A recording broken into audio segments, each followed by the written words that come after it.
Hello YouTube. Just got a few more knives in from DLT this morning and wanted to do an unboxing here and hopefully be able to get out and do a hands-on review with them in the woods here maybe in the next couple of weeks. But been wanting to do a side-by-side comparison of a couple of Fallknivens, and this morning I got the F1 and the H1. These two have very similar specs with regard to size, weight, blade length, and stuff like that, but they have different grinds, and they have different thicknesses and different handle ergonomics and things like that. So I thought it would be pretty cool to see them side by side. First one, the one that I think most people out there are familiar with, is going to be the F1. And let's see what we got here. I order all these with the Zytel sheaths, and I just prefer them over the leather because there's no over top snap. Let's see here. There we go. Get the box out of the way here. I really like the Zytel sheaths because, like I said, in camp and stuff, if I'm going to be accessing it a lot real quick and not running around all over the place, this little retention lock in here holds it pretty well, and I can get it in and out relatively quickly without having to worry about that snap over the top that comes on the leather. But this is in the VG10 laminated steel. I don't know if that's going to be close enough to view there or not. I'm not behind the camera, but again, the handle ergonomics very similar to the S1. I'm at the office. I do not have the S1 with me to do a side-by-side comparison, but it feels pretty similar, maybe a tad shorter, but it feels very, very similar there. So there's the F1, and now the H1. And this is the one I was most curious about because it's a little bit harder to find information on this one. The sheaths look almost identical. They may in fact be the same. The opening in this one is bigger, so I know that the handle is fairly thicker on the H1 from what I've seen, so that makes sense.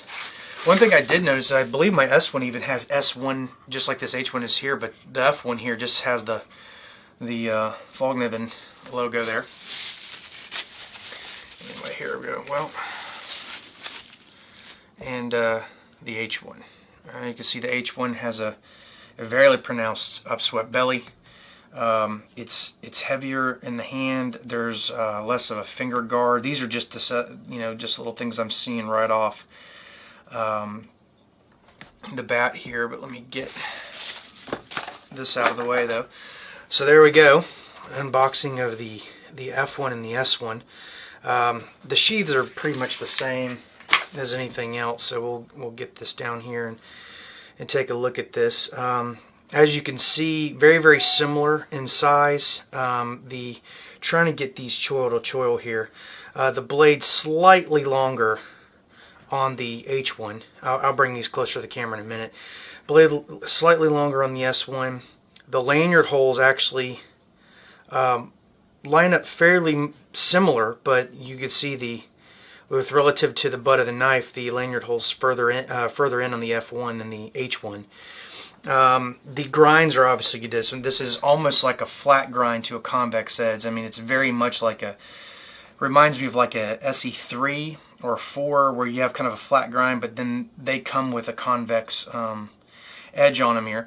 And then this one reminds me more of the S1. And again, when I do my final comparison of these after I've had a chance to review them, I'll look at that. But the S1 has that flat area up toward the spine, and then it sharply turns into a kind of a full convex. But I don't feel that secondary bump quite as much on this one. And then this has almost got like a weird, I don't know if you'd like a salmon or some sort of a fish head on it. The spine sweeps up. The spine's not flat. It sweeps up and then flattens a little bit and then actually tapers back down. And this, like I said, this is listed as a hunting knife. But let me go ahead and get up behind the camera and show you some close-ups of these two things. Right there you can see I'm going to try to put these about choil to choil, as close as I can get them.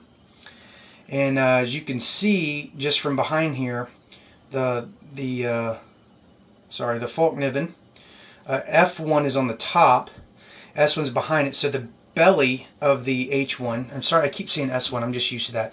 The H1 is behind it, so the tip of the knife comes up over the top there, and the belly swoops down lower.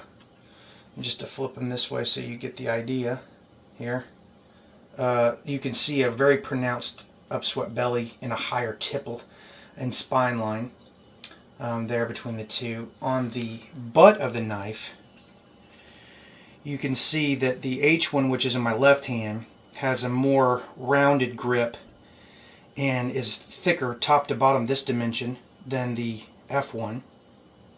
F1's more triangular, this one's more rounded. Let me see here. Try not to cut myself here. You can see a very straight kind of handle. Straight, there's a little bit of a belly swell here toward the base.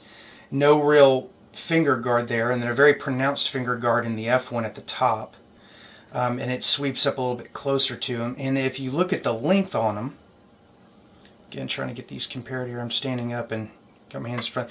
The handle on the H1 is slightly, if I put finger, about the same, I would think. If you put finger to finger, the H1 is slightly longer actually. If you put where your finger would rest on the two down there, the H1's a little bit longer and thicker. But anyway, you get the idea of the two there. But back down here again, this is the back side without the logos. If you compare right about where your finger would, let me just put these in my hand here, right about there,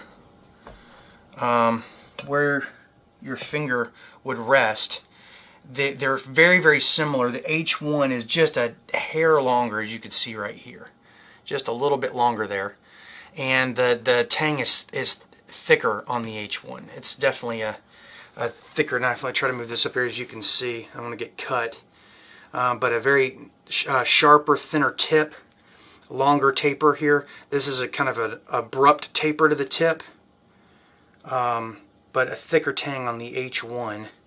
The H1 feels heavier, but it's not substantial.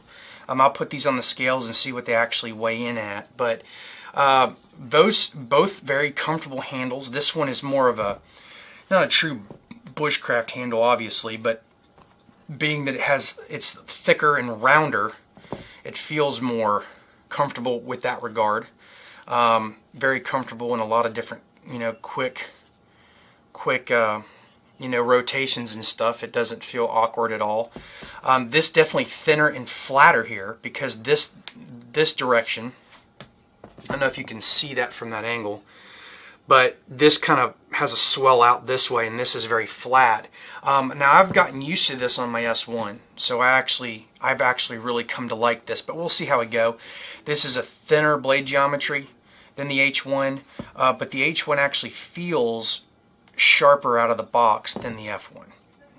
Maybe that's just because this is meteor blade. This one feels more substantial. This one feels lighter, almost more hollow, but we'll see how they compare in the field. Anyway, that's just a quick unboxing and quick comparisons, and hope to get a comparison video between these two in the field, hopefully in the next couple weeks if time permits at work, and I'll also compare them to S1 just for size purposes. So there you go, unboxing of the Fallkniven F1 and H1.